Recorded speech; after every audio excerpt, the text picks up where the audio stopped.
We are going through some of the European places and some of the games that have shaped that this weekend, which has been most of them, it feels like.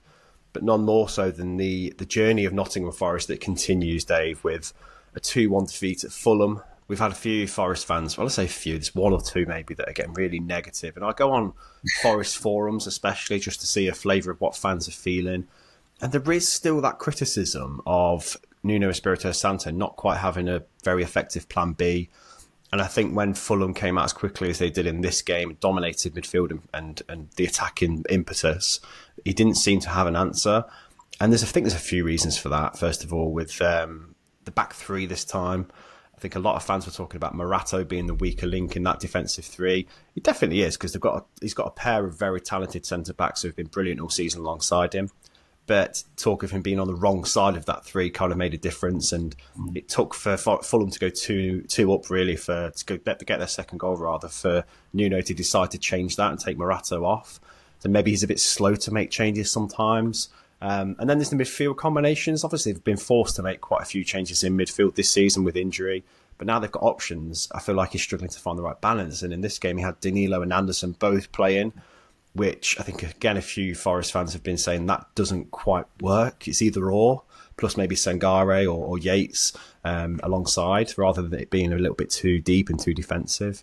What do you think, Dave? How did you find the tactical setup? You can nitpick, really, but this was a clear indication of them not really countering what Fulham had to offer, wasn't it? Yeah, it's an interesting topic. I think particularly with that midfield partnership, I think on paper, I think Anderson and Danilo, I think that should work perfectly. Anderson, obviously, he's got that combative nature. He can obviously go into challenges, win the ball. He's got great feet. He can create.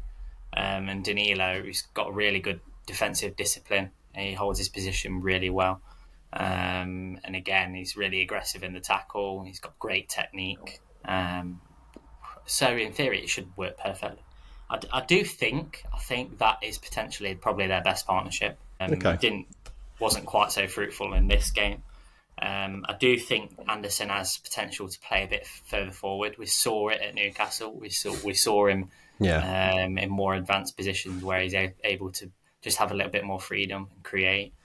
I don't know whether there's a little bit of restraint there, and obviously because of the system being so structured, it's almost at times it's impacting him negatively, I think. But it's hard to say. Obviously, you've got Morgan Gibbs-White in there occupying those sorts of areas as well. So it's always going to be difficult, I think, to fit. You look at some of the talent they've got in the squad.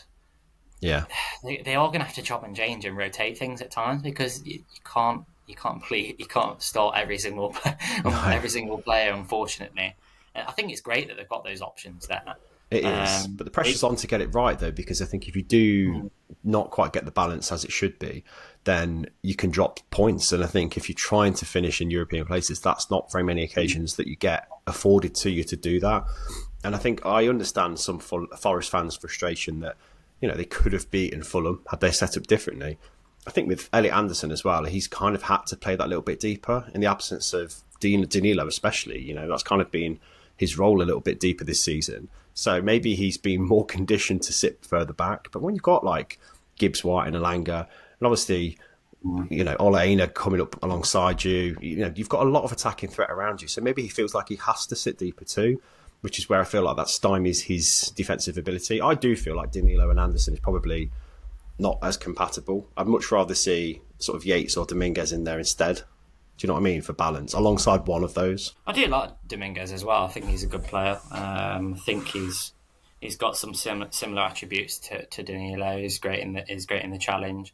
Probably likes to advance a little bit more and occupy those spaces sort of in the channels and in the hole. But they've got so many options in their Forest. I suppose it is difficult, and I mean, this is all mainly down to the coaching team and isn't in the manager, that you look at each game that goes by and you're thinking about what partnership suits the game best. That's what it's paid for.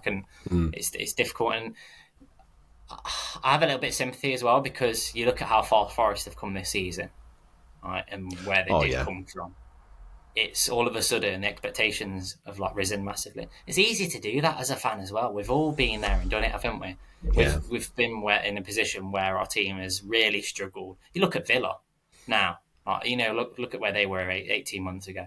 They were, in real trouble, and now you've got fans going on at Emery, and they're obviously only picked up this many points up in the last few games, etc. And you do get that criticism. That's the part and parcel of being in such a big club with such rich history.